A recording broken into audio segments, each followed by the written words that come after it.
Scott Rasmussen, who has a new book coming out, The People's Money. And one of the things I wanted to ask you about that is, I noticed that in one of the articles I read, it had mentioned that you think that Americans have specific spending cuts that they can all agree on. Is that correct? And if so, what were a couple of those? Well, I think the American people are ready to accept spending cuts. Their instincts are always good. If you give them good information, they'll make good decisions. And so some things are pretty basic. They hate corporate welfare. They'd like to see eligibility standards a little tighter for means-tested welfare programs. They'd like to get a better return on their investment. But on the big items, something like Social Security, you got to listen really carefully. Voters think Social Security has worked well, but they don't think it's a good deal for today's workers. And what we came up with and found that people could embrace was the idea that you could pick your own retirement age. You could decide if you want to retire later, pay less in taxes now. If you want to retire earlier, you can pay more in now. And you can adjust that to eliminate the entire $19 trillion of unfunded liabilities in Social Security. Have you found, and I don't know kind of what the situation is about the feedback, do you think that politicians have been receptive to this? Have you spoken with any of them that have actually listened to this information and said, you know, this is good, we want to make sure that this is something that we'll implement? Well, there's something in the book to offend every single member of Congress. Oh, wonderful. That's hard there. over 400. And also a central premise of the book is the reason we're in the mess we're in is because politicians have pursued their own agenda rather than listening to voters. This is something that people are going to have to push. Policy leaders will like some of it. They'll all find their pet projects they like to change and ones they won't. But throughout American history, voters are the ones who initiate change. They're usually a couple of decades ahead of the politicians, and sooner or later the political class will catch up. All right, so I have to ask you, because of your background as a pollster, the GOP presidential field, did you see the Santorum wins in the primaries and caucuses this week?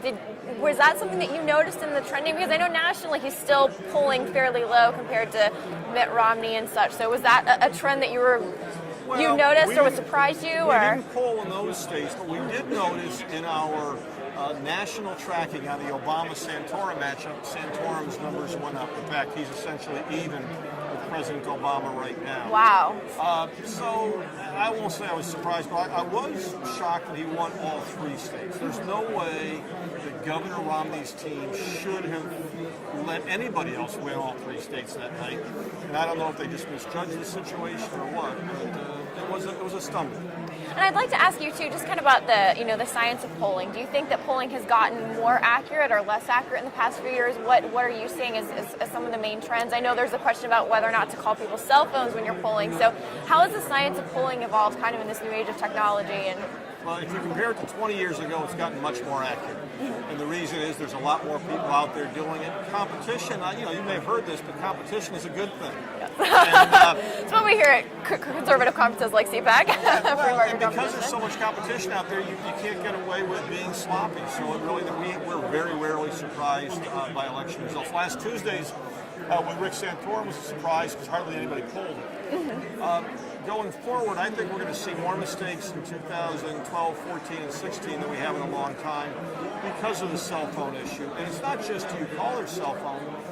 You don't use a cell phone the way your grandmother would have used a landline phone. I mean, I remember my own grandmother saying, "Shh, it's long distance. I got to be quiet. I got to take this call." And I would bet that you text more than you talk on the phone. Probably guilty as charged. And so we need to find new ways to reach people where they are. We're experimenting with a variety of approaches, and the only way you can really see how they work is to test them and do an election and then try again. All right, my final question for you is, one of the things that fascinates me about Rasmussen Reports is the variety of questions that you guys come up with. So I've always just been curious, how do you guys decide on your questions? Because you guys will ask everything from the Super Bowl to the daily tracking poll. The variety of topics it's a great wealth of information. Who comes up with your questions and how do you decide that? Well, think of us like a media outlet. Every morning we have a news meeting. Now, if we were a newspaper or some other traditional media outlet, we would assign reporters to cover topics. We have a news meeting and we assign a poll.